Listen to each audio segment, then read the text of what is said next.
지난번에 얘기했던 그 문제풀이를 이제 너무 좀 늦은 건 감이 있긴 한데 문제풀이를 해줄까요?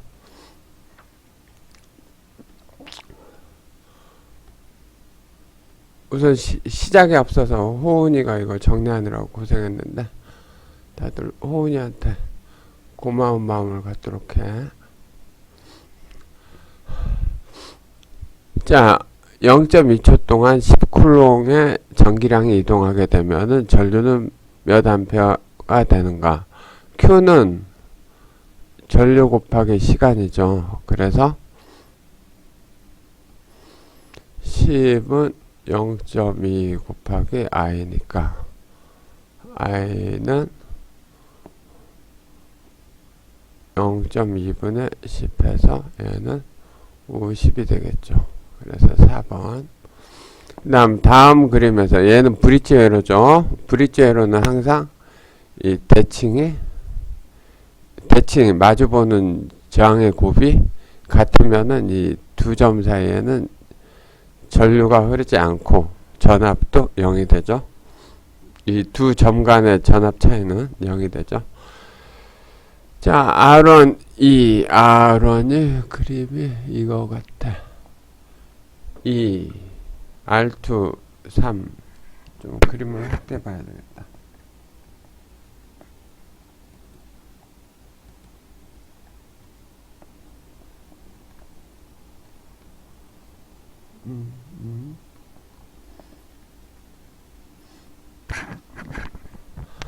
자, 이게 2고, 이게 3이고, R3가 4. 면은 R4는 몇 오음인가? 단 A, B 사이에 전류가 흐르지 않는다. 이게 평행이 됐다는 얘기죠? 그러면은 얘 곱하기 얘가 1, 2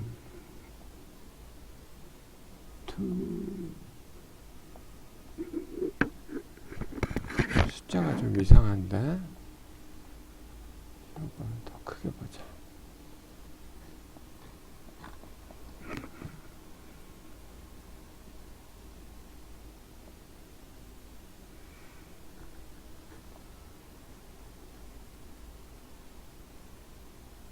원, 투, 쓰리, 포네. 원, 투, 쓰리, 포.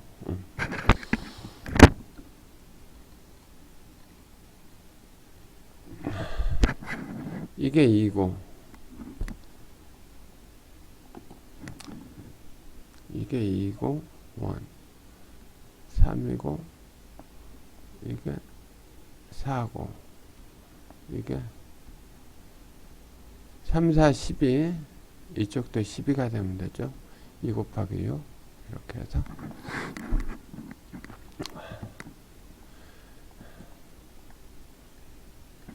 진공 중에 자기장의 쿨롱의 법칙은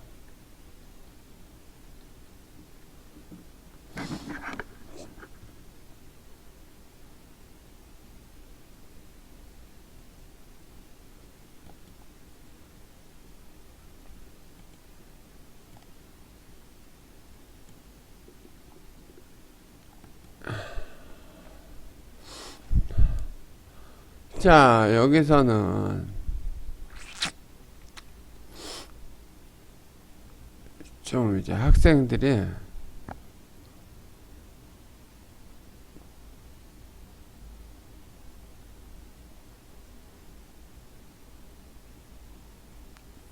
자기장의 쿨롱의 법칙이라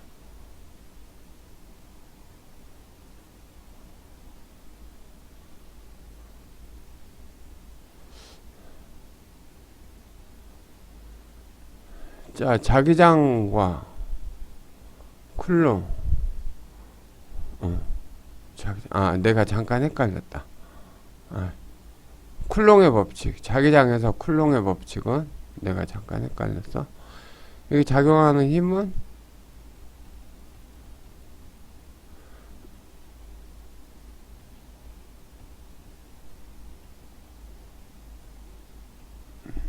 여기서 진공이면은 이게 뮤 이꼬르 뮤 제로가 되죠.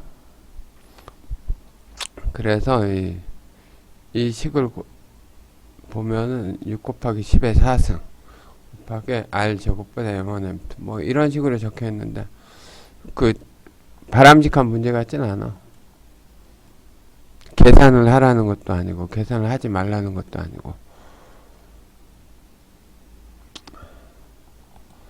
운동 에너지를 전기 에너지로 변환시키는 현상과 운동 에너지를 전기로, 얘는 플레밍의 오른손이죠.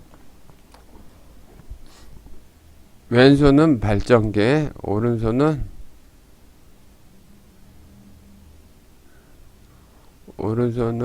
저기 왼손은 모터, 오른손은 발전기. 그래서 얘는 발전기를 얘기하는 거죠, 이게.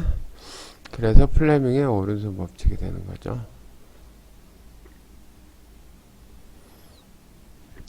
그 다음에 절연된 도체의 양의 대전체를 가까이 가져가면 도체 전자가 굉장히 많죠. 양의 대전체를 가까이 가져가면 대전체 가까운 쪽에, 자 여기 플러스를 이렇게 가까이 갖고 간다는 얘기고, 가까운 쪽엔 전하가 이쪽으로 쏠림 현상이 일어나죠. 자유전자가 많은 상태이기 때문에. 자, 이런 현상을 뭐라고 하느냐, 얘는 정전 유도라고 하죠. 이런 현상을. 그 다음 교류회로에서 전압과 전류의 위상이 항상 동상인 회로는 저항이죠. 그 다음에 교류회로에서 교류 전압이 이렇게 표현이 되어 있다고 하면은, 이것도 문제가 좀 이상하다. 전압이 이거고 전류가 이거면은 이 회로의 임피던스의 크기는 어때요? 임피던스는 얘하고 얘 크기만 비교하면 되죠. 그래서 40이 되죠. G는 I분의 V니까 크기만 보면 돼요. 여기서는 위상 부분은 지금 위상이 이렇게 차이가 나는데 0하고 마이너스 30인데 이거는 크게 이제 고려할 필요는 없어요.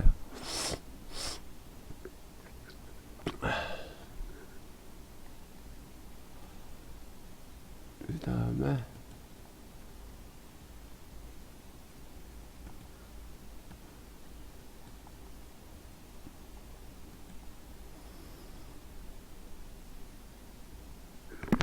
글자를 좀 작게 해야 되겠다. 아까 너무 크게 키웠다.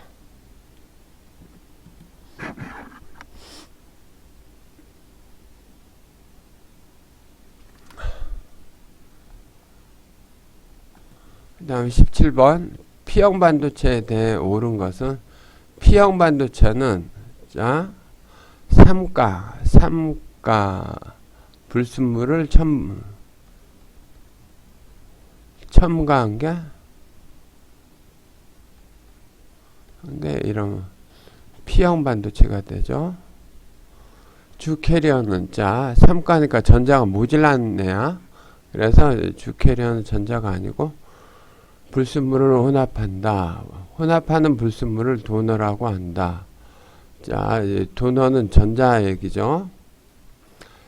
불순물은 알루미늄족 원소를 혼합한다. 자, 알루미늄이 이게 3가죠, 3가. 가전자 때 가전자 4개, 가전자 5개의 물질을 혼합한다. 이게 N형 반도체죠. 얘는 물론 적절하게 혼합하지 무조건 마구 혼합하는 건 아니에요. 그래서 답은 4번. RC 직렬회로에서 시정수는 자, 시정수라고 하면은 C분의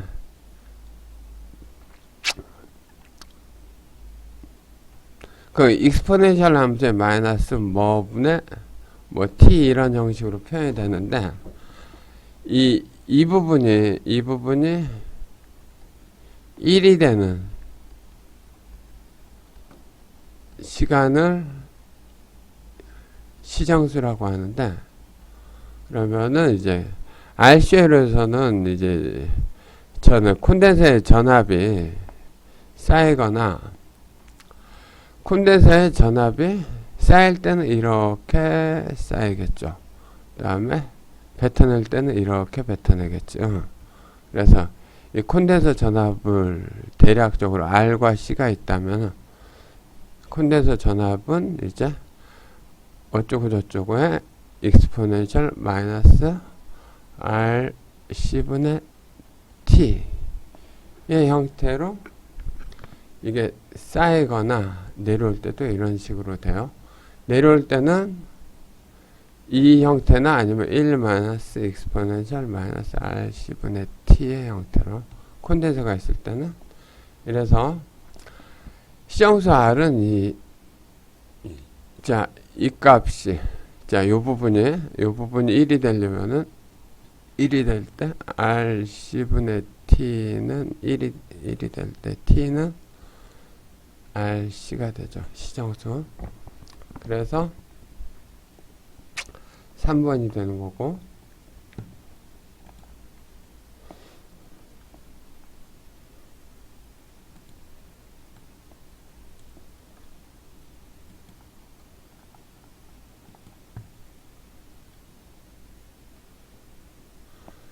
자, 우림 뭐 이거 다 전기전자 쪽을 보면은 도체의 고유장이 제일 작은 것은, 자, 우리가 도체로 많이 사용하는 거 있죠?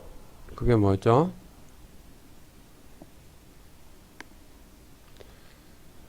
구리를 많이 사용하죠. 고유장이 제일 작은 거는 1번은 금이고, 2등이 은이고, 3등이 구리예요. 그래서 이 정도는 학생들이 알고 있으면 좋을 것 같고, 도체에 흐르는 전류는 도체에 가한 전압에 비례하고 전기장에 반비례한다는 법칙은 오음의 법칙이죠. 12시간 동안 30W 전구 5개를 점등했을 때 전력량은 30W 5개죠. 30W 5개니까 150이죠. 150 곱하기 12시간 하면은 뭐야?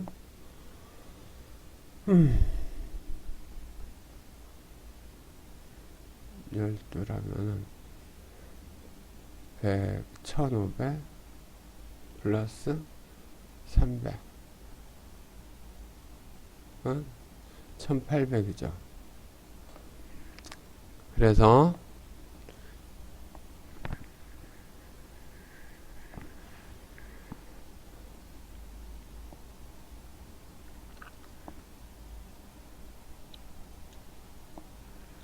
이렇게 1.8kW가 되죠. 각 유전체에 압력이나 기계적 압력을 가하면 뭐 같은 말이지. 전압이 발생하는 현상은 유전 분국 압전 효과죠. 압전 효과. 피에조 일렉트릭 이펙트. 그 학생들 그 뭐지, 내가 수업 시간에 이제 피에조 일렉트릭이라고 해서 헷갈리지 말고, 이런 영어랑 한글하고 헷갈릴 때는 보기를 잘 보도록 해요. 전부 다. 자석의 성질을 설명한 것은 자석의 세기는 웨바죠. 웨바. 같은 종류의 극끼리는 서로 반발한다. 맞고, 온도가 올라갈수록 자석의 성질이 약해지죠. 그 다음에 하나의 자석에는 하나의 자석이 반드시 쌍으로 두 개가 있죠. 쌍으로 존재하죠. 자극은 철분을 자석에 뿌리면 중앙에 집중된다. 이건 아니고 쭉 그 자석에 따라서 이렇게 이러면 철가루가 이런 식으로 분포가 되죠. 근데 이거는 설명이 좀 애매하긴 해. 근데 여러분 명확한 걸 골라야 되니까 3번을 골라야 되는 거죠.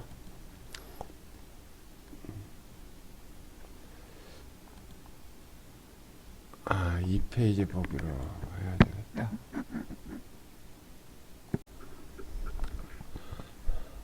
자, 다음 문제. 전동기의 원리로 전동기의 회전 방향을 알 수 있는 거는 플레밍의 왼손 법칙이죠.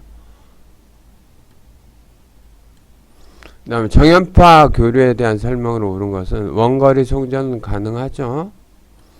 전력 손실이 직류보다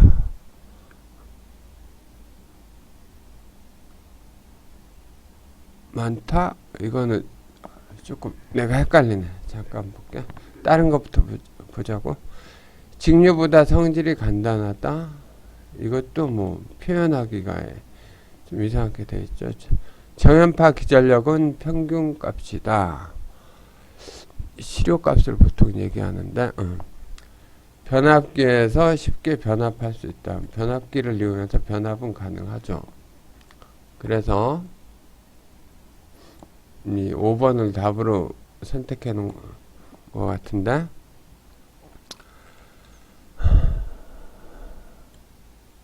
보통 이제 전력을 내가 설명을 길게 안 할 건데 송전이라고 하죠. 전력을 발전소에서 이제 전원을 보낼 때, 가정으로 보낼 때 보통 이 송전할 때 이제 전압을 높게 해서 송전을 하면은 손실이 이렇게 줄어들어요. 그래서 과거에 우리나라가 110V 전압을 쓰다가 220V를 쓰게 됐는데 이렇게 송전할 때 이제 전압의 크기에 따라서 이 손실의 크기가 달라지는데 송전 과정에서 근데 얘는 좀 구체적이진 좀 않아서 얘는 그래서 얘를 답으로 고르지 말고 우리가 확실히 아는 거 이걸로 답을 고르도록 해요.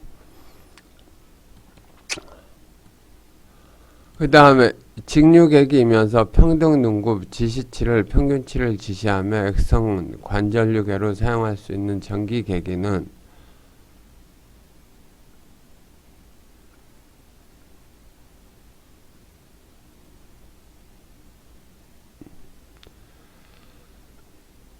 자 이거는 일종의 외워야 되는 문제라서 아마 다른 과목에서 이걸 다뤘을 것 같아요. 그래서 이거는 가동 코일형 이걸로 여러분들이 알고 있으면 될 것 같아. 반도체 소자 물질은 구리, 유리, 실리콘, 소금물, 에버나이트, 통상 이제 실리콘이라고 하죠. 실리콘을 많이 이용을 하죠. 게르마늄이나 삭가 물질을 기준으로 삼죠. 게르마늄이나 실리콘.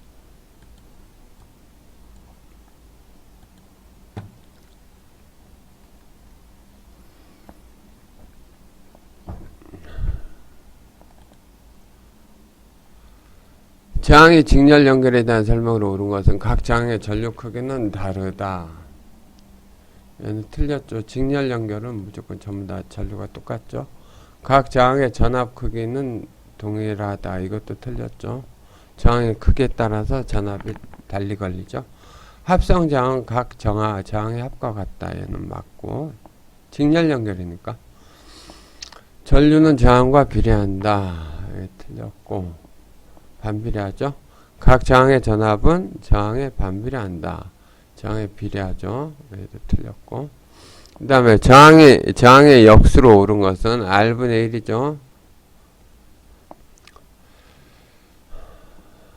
자, 컨덕턴스라고 불러요. 이거를. 저항은 전류 흐름을 방해하는 건데 얘는 이의 개념은 전류가 얼마큼 잘 흘리게 하느냐 뭐 그런 성격이라고 보면 돼요. 자력선은 도체 각 부위에서 도체의 수직면에 발생하는 것과 관련이 있는 것은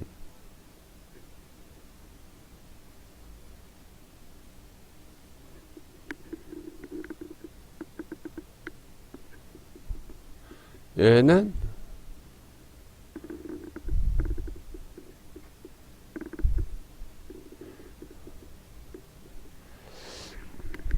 자력선은 도체 각 부위에서 도체의 수직면에서 발생하는 것과 관련이 있는 것은 자력선이라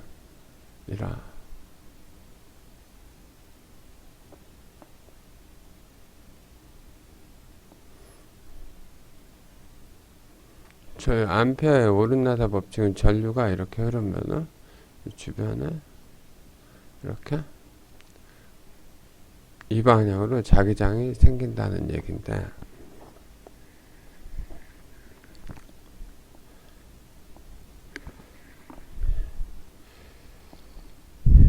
뭐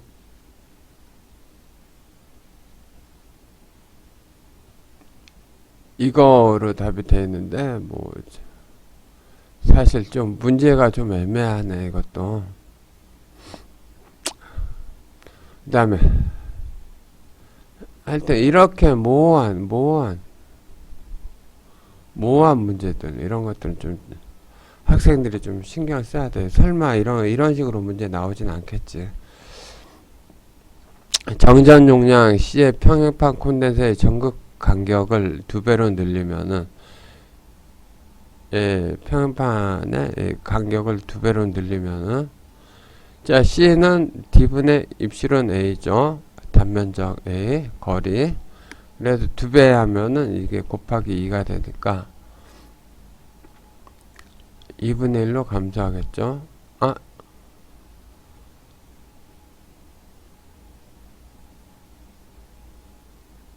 정전 용량은 2분의 1로 감소하는데 지금 전압의 변화는 엉뚱한 문제를 냈네.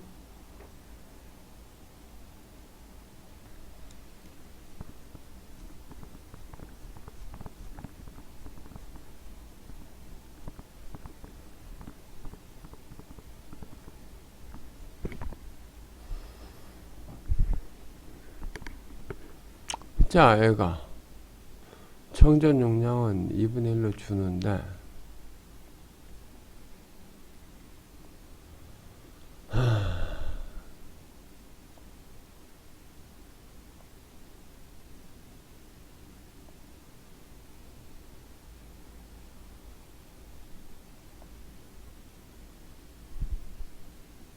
Q 이꼴로 CV에서 이걸 얘기하는 건가? 그러면 C가 2분의 1로 V는 C분의 Q에서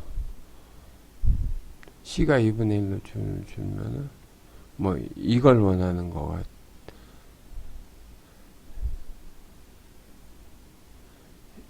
이걸 원하는 것 같은데 두 배가 된다 이런 식으로. 자, 그러려면은 자, 이 전제 조건이 이게 Q가 이 정전 용량 C의 전하량 Q가 유지될 때라는 그런 단서가 붙어야 되겠지. 뭐 지금 저는 환경에 대한 얘기가 없어서 문제가 좀 애매하긴 한데, 그래서 학생들 헷갈리게 하면 안 되니까.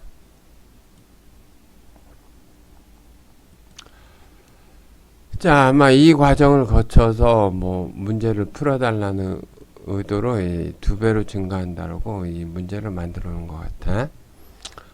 RLC 직렬회로에서 XC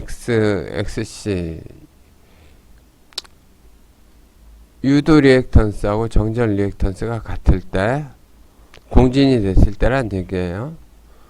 RLC 직렬회로에서는 직렬해서 이 공진이 되면은 G값이 임피던스가 최소가 되죠. 임피던스가 최소가 되면 제일 커지는 게 뭐지? 전류가 제일 커지겠지. 그 다음에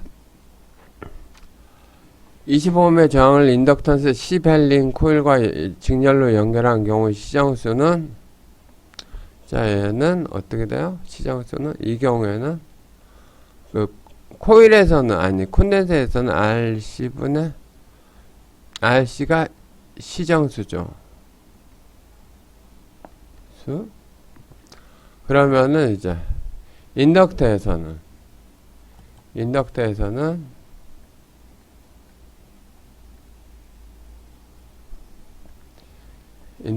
어떻게 돼요? 자, 인덕터에서는 익스포넨셜 마이너스 R분의 LT 이 식이 되죠. 여기서 R분의 LT가 1이 될 때, 그치? T는 뭐가 돼? L분의 R이 되죠. 그래서 10분의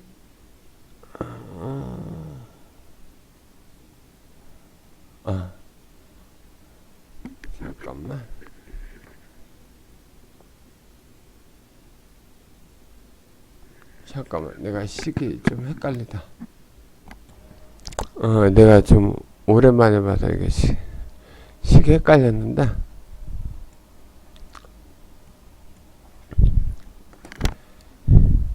인덕터의 경우에서는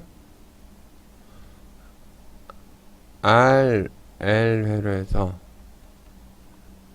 이 뒤쪽 지수함수 쪽이 어떻게 되냐면 L분의 RT2라는 형태가 돼요. 그래서 L분의 RT가 1이 되려면은 T는 R분의 L이 돼서 RR이 20분의 10이 돼서 0.5가 돼요. 다음 반도체의 성질로 옳은 것은, 가열하면 저항이 커진다. 반도체는 가만히 놔두면 이게 일종의 삭가라, 이제 외곽전자가 안정적으로 4개가 존재하는 상태라서 가만히 놔두면 부도체에 가까워요. 그래서 가열하면 저항이 커진다. 열받으면 이 부도체 쪽은 이제 뜨거울 때 가열하면은 저항이 작아져요.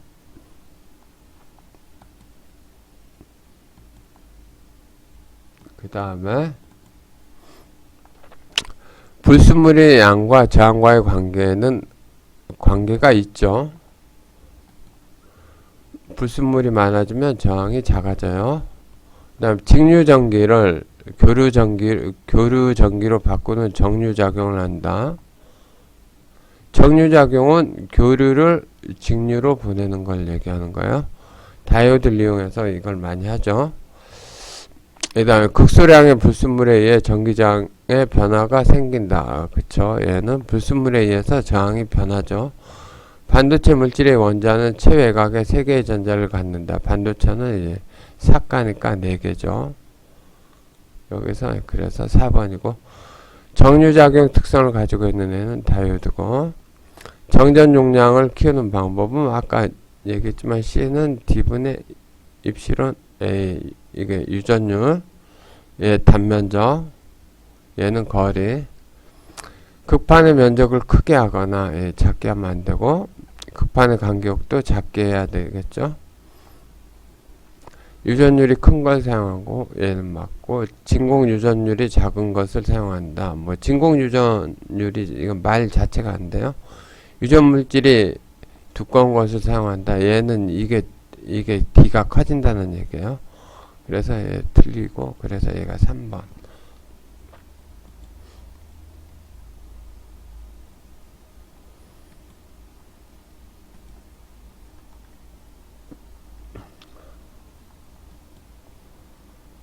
자, 그 다음에 다음 문제.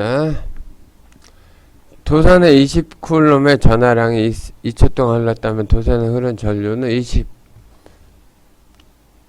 얘는 뭐 Q는 IT에서 20은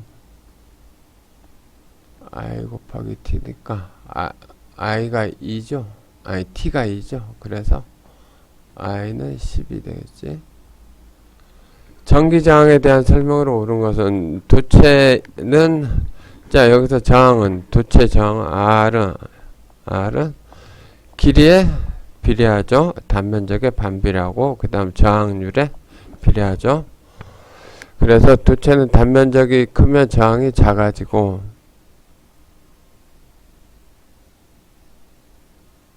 그 다음에 도체는 종류와 무관하게 저항은 일정하다. 이게 저항률이 다 다르죠. 그 다음 도체는 온도가 증가할수록 도체의 경우는 저항이 증가해요. 뜨거워지면은 도체가 갖는 도전율이 크면 고유 저항도 크다. 도전율이잖아. 저항하고 전기를 잘 흘리는 성질하고는 반대가 돼야 되죠. 반도체는 온도의 증가에 따라 저항을 감소한다. 이게 얘가 맞는 거지. 동일한 저항 2옴의 전구 두 개 이용하여 회로를 구성할 때 설명으로 올바른 사항은 단 전압은 직류 10V.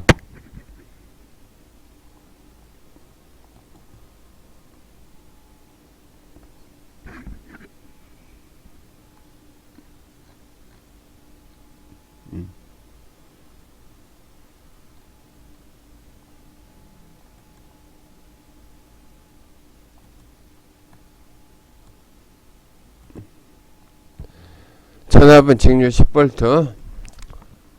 자, 저항 두 개란 얘기예요. 저항 두 개, 2옴짜리 저항 두 개. 직렬하면 두 개 더하니까 4가 돼야 되고, 병렬할 때는 반이 돼야 되니까 2가 돼야 되고, 직렬 연결 시 회로에 흐르는 전류는 4옴이니까 10V니까 2.5A가 흘러야 되고, 2.5.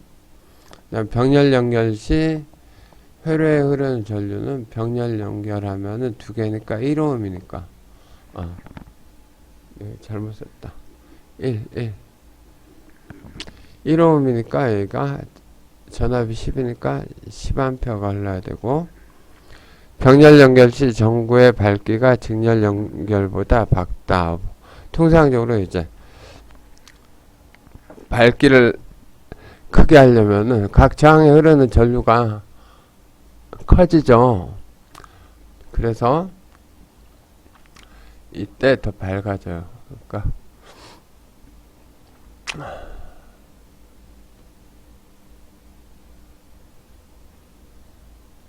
이렇게 2니까 10이고, 그럼 이게 1옴이 돼서 이쪽에 흐르는 전류가 10A가 흐르죠. 많은 전류가 흐르고 여기 각각에는 5A씩 흐르게 되죠.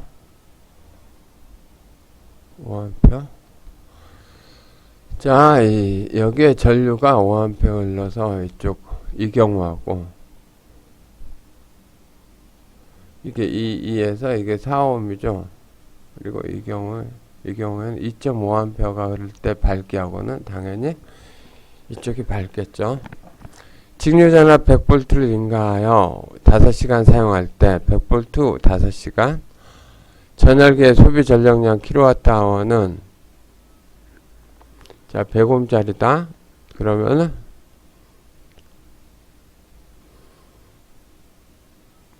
P는 R분의 V 제곱이잖아요. 그 다음에 전력량은 P 곱하기 시간이니까, 자 이게 100 제곱 전압이 그 다음에 100 이죠. 그럼 제곱이 날라가지. 곱하기 5시간 그럼 500W죠. 그럼 킬로와트 500W 나오는데, 자 킬로와트로 바꾸면 0.5가 되겠죠. 13에 1. 그 다음 평행한 두 도선에 흐르는 전류의 방향이 같으면, 자 도선에 전류가 이렇게 같은 방향으로 흐른다. 두 도체 사이에 작용하는 힘은 오른나사 법칙 학생들 기억하죠? 그러면 이게 이렇다고 하면 이 방향으로 하고 이 방향으로 자기장이 형성이 되는데, 예를 들어 그러면 이 플레밍의 왼손 법칙하고 이 오른나사 법칙을 같이 이용을 해야 되는데, 그러면 자 다시 그립시다. 전류는 얘만 봅시다. 얘만 하나만 보면 돼요. 전류는 아랫방향으로 흐르고, 자 이쪽 이 선에 의해서 이 지점에 만들어지는 자기장의 방향은 이쪽 방향이란 말이에요. B가 뭐 H라고 합시다. 여기 이쪽 방향은 I고, 그럼 이 방향대로 플레밍의 왼손 법칙 적용하면은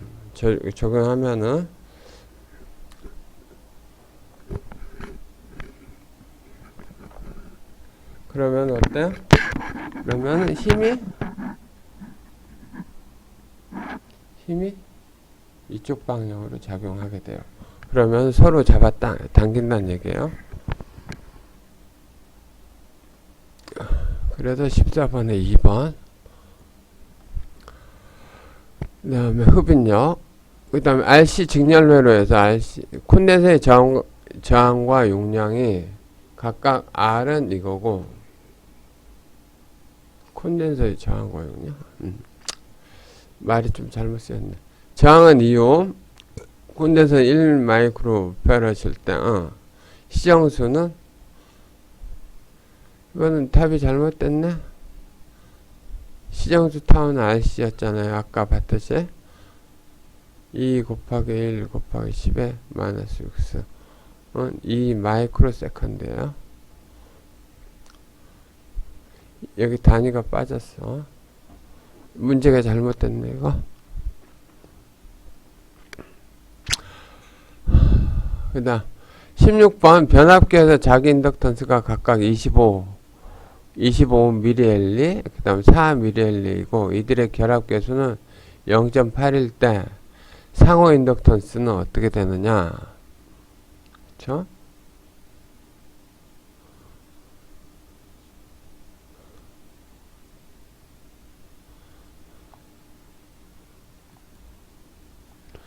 자, 상호 인덕턴스 얘기 나오면은 여러분들 학생들이 기억을 하고 있는지 모르겠지만 뮤추얼 인덕턴스 M 상호 인덕턴스예요. 얘는 결합계수하고 결합계수 K하고 루트 L1 L2 이게 각각 그래서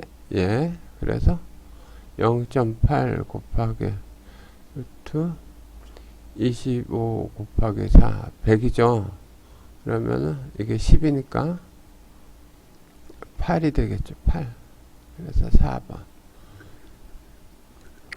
자, 다음에 RLC 직렬회로서 저항이 5, 역률이 50%다. 이 회로의 임피던스는 얼마인가? 자, 역률은 코사인 세타 이꼬르 50이죠. 그쵸? 여기, 그러면은, 저항이 5란 얘기고, 그쵸? 이게 코사인 세타 50은 2분의 1이란 얘기죠. 50%. 그래서,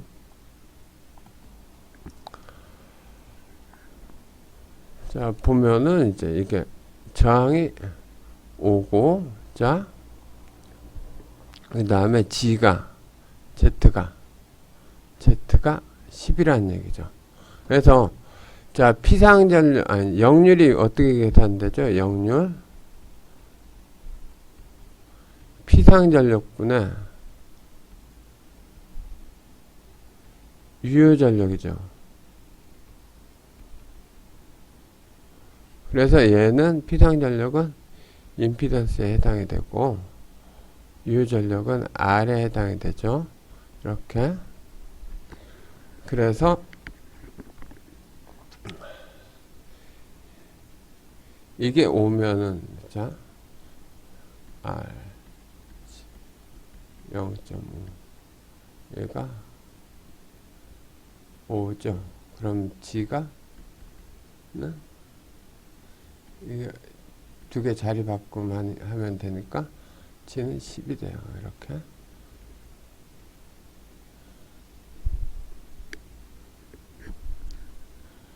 그러면 이 각도는 어떻게 될까? 이 각도는 이게 2고 이게 1이죠. 2대 1이니까 이게 각도가 60도가 된다는 얘기야.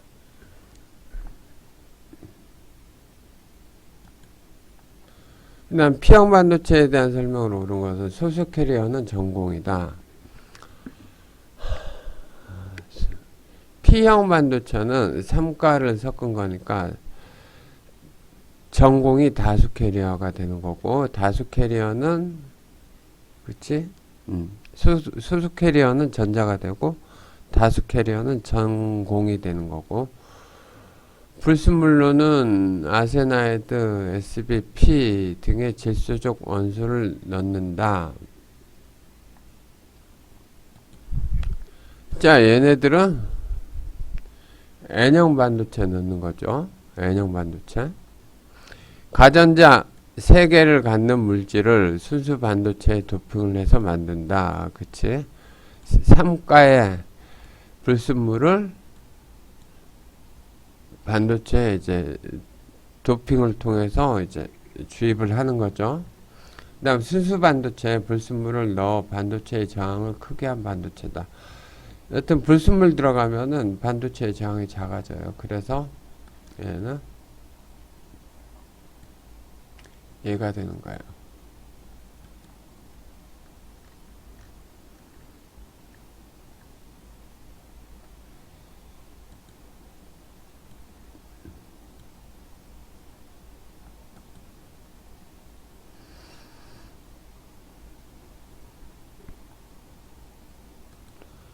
그 다음 도체의 단면적을 최적의 변화 없이 2배 증가했을 때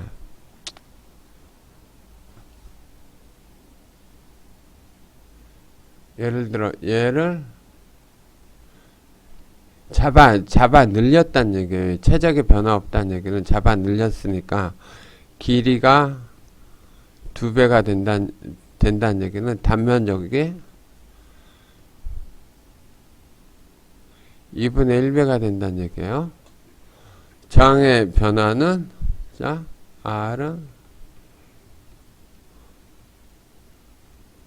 A분의 L이죠. 그래서 단면적이 2분의 1이 되고 길이가 2배가 되죠. 그럼 전체는 4배가 되죠. 전류계의 설명으로 옳은 것은 부하에 직접 연결한다.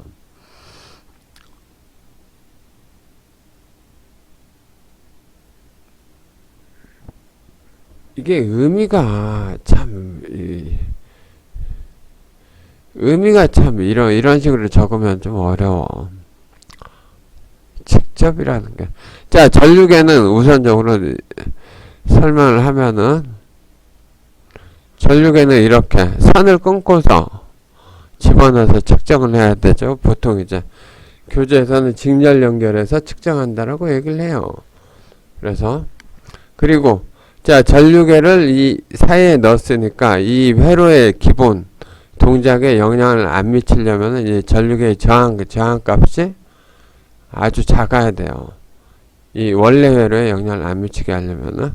그래서 얘는 틀렸고. 분류계는 전류계에 직렬 접속한다. 자, 전류계 내부를 보면 전류를 측정하는 것과 여기에 흐르는 이쪽에 전류를 많이 못 흐르니까 옆으로 전류를 나눠서 흐를 수 있게 이렇게 만들어 놓죠. 그래서 병절로 연결해 놓죠. 분류기는. 전류계 코일은 굵은 선을 짧게 감는다. 자, 이 저항값을 이 얘기는 저항값을 작게 만든다는 얘기예요. 그렇죠? 이 얘기처럼. 그리고 이제 측정 범위를 넓히기 위해 배율기를 사용한다. 지금 이 부분하고 이 부분은 지금 조금 애매한 상황을 만들어 놨어, 이게. 그래서, 직렬 접속이구나. 내가 글자를 잘못 읽었어.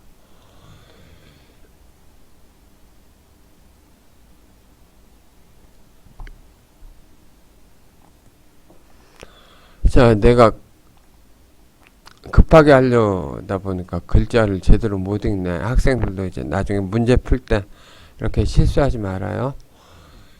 전류계의 설명으로 옳은 것은 부하에 직렬 접속한다. 미안, 아까 직접으로 읽었어. 미안. 그래서 직렬 접속한다. 이거는 맞는 얘기예요. 그 다음 내부장을 작게 하고, 그 다음에 분류기는 전류계에 직렬 접속한다. 아까 이렇게 병렬로 분류기를 만들어 놓죠. 측정 범위를 넓히기 위해서 배율기는 전압계 이용하는 거고, 전류계에서는 여기서처럼 분류기라고 얘기를 해요. 전류계 코일은 굵은 선을 짧게 감는다. 이 부분이 지금 굉장히 애매해요. 이 부분이. 가동 코일형에서 이렇게 두 선을 감아서 이제 자기장의 영향을 받아서 전류를 측정하게 이렇게 만들어야 되는데, 이 부분이 살짝 애매해. 그래서 그럼에도 불구하고 가장 여러분들이 잘 알고 있는 확실한 내용은 이거죠. 그 다음 평행판 콘덴서의 극판 면적을 4배 증가했을 때 정전 용량은 당연히 그대로 4배가 증가되고, 권선수 100회인 코일에 10mA의 전류가 흐를 때 기자력 A는, 자, 기자력은 뭐야? I 곱하기 T죠. 그쵸? I 곱하기 N 감은 횟수. 얘는 뭐지? 자, 그래서 얘는 굉장히 단순하게 그냥 두 개, 전류하고 감은 횟수,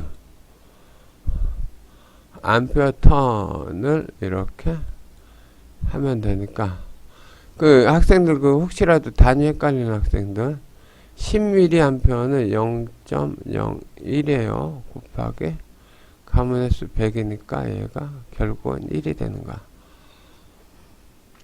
그래서 3번이 되는 거고, 혹시라도 시기 잊어먹으면은 이 단위 이거 보죠. 이게 힌트야. 암페어하고 전류하고 감은 횟수 T, 턴의 약자. 자계 내에서 도체가 일정한 속도로 운동할 때 작용하는 힘은 자계에서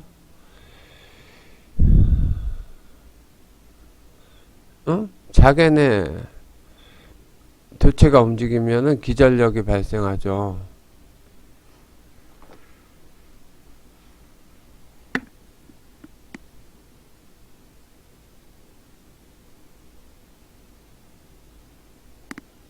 물론 이제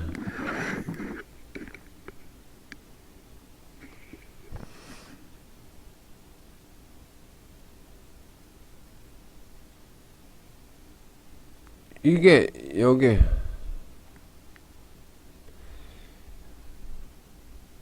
여기에 왜 이런 단어가 나오는지 모르겠지만은, 가령 자계 내에서 도체가 일정한 속도로 운동할 때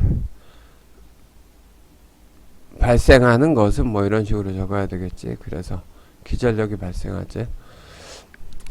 정연파 교류에서 시료값은 최대값의 몇 %인가? 루트 2분의 1이 되죠. 얘가 약 0.7. 보통 이제 정확하게 쓰면 0.707인데 70.7%를 얘기하는 거죠. 이 숫자가. 단상 교류회로의 피상전력이 200이고 역률이 80이다. 유효전력이 유효가 역률이 0.8이다 이런 얘기예요. 그러면 유효는 어떻게 돼요? 8 곱하기 200 하면 0.8 곱하기 200 하면 160이 되겠죠. 이렇게. 그 다음에 가동 코일형 계기에 대한 설명으로 옳은 것은, 이거는 이런 문제는 여러분들이 문제 몇 개 풀어보고 그걸 외우고 가는 수밖에 없을 것 같아요.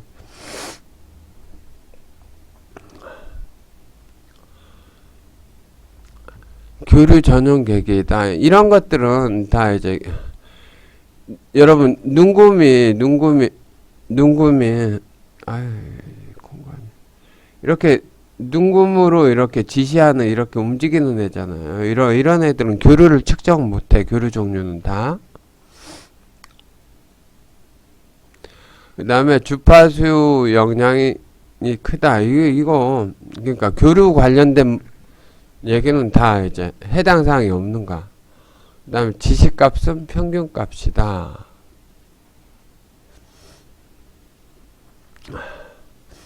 그래서 지금 답은 이제 3번으로 되어 있는데, 가동 코일형에 대한 이제 질문에 대해서는 이런 식으로 이제 처리를 하는 수밖에 없을 것 같아.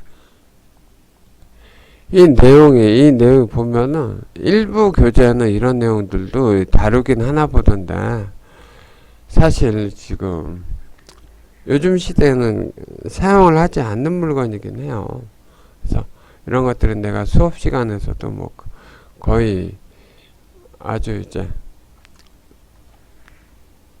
중요성이 엄청 낮게 수업을 해서 그런데, 이런 문제가 나오면 학생들이 이제 이 형태가 그냥 유지가 되니까 이런 식으로 이제 답을 알고 있으면 이런 식으로 선택을 하면 돼요. 여기서 이제 힌트는, 자, 이렇게 코일 갖고 이렇게 움직이는 물체는 교류하고는 관계가 없다는 얘기를 내가 알려주고 싶어요.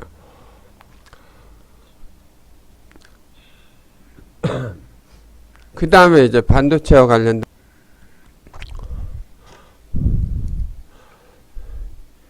이게 학생들이 기억을 할지는 모르겠지만은, 내가 사실 이 부분도 크게 다루진 않아요. 왜냐하면 각계 소자의 형태로 이게 크게 다뤄지지가 않으니까, 일반적으로. 그래서 사이리스터는 뭐 얘는 SCR이라고도 부르는데,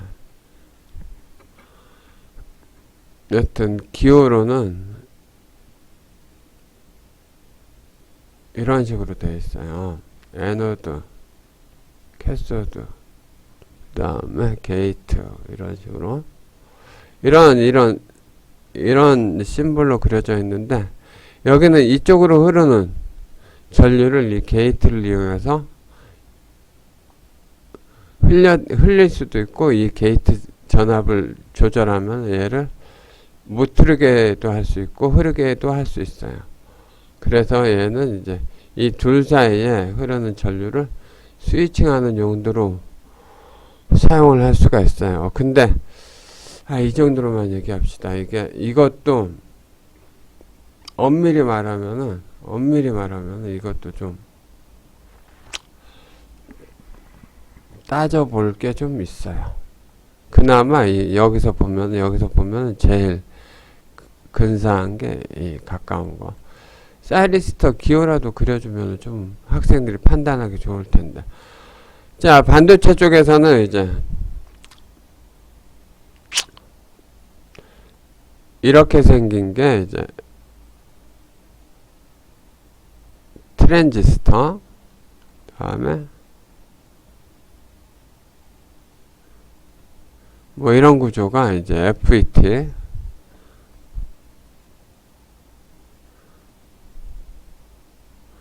뭐 이렇게 다리가 이렇게 세 개, 이건 UJT, 트랜지스터, 이렇게 다리가 이렇게 세 개 있는 애들, 기본적으로 이렇게 다리가 세 개 있는 애들은 스위칭 기능을 갖고 있고, 그 다음에 그 이용에 따라서는 뭐 증폭하는 그런 역할도 할 수 있는데, 우선 뭐 우리 학과 학생들이 뭐 이 정도까지는 알 필요는 없을 것 같고, 오늘 녹화부는 저기 전기공학만 쭉 훑어보는 걸로 이제 마무리를 짓도록 할게요.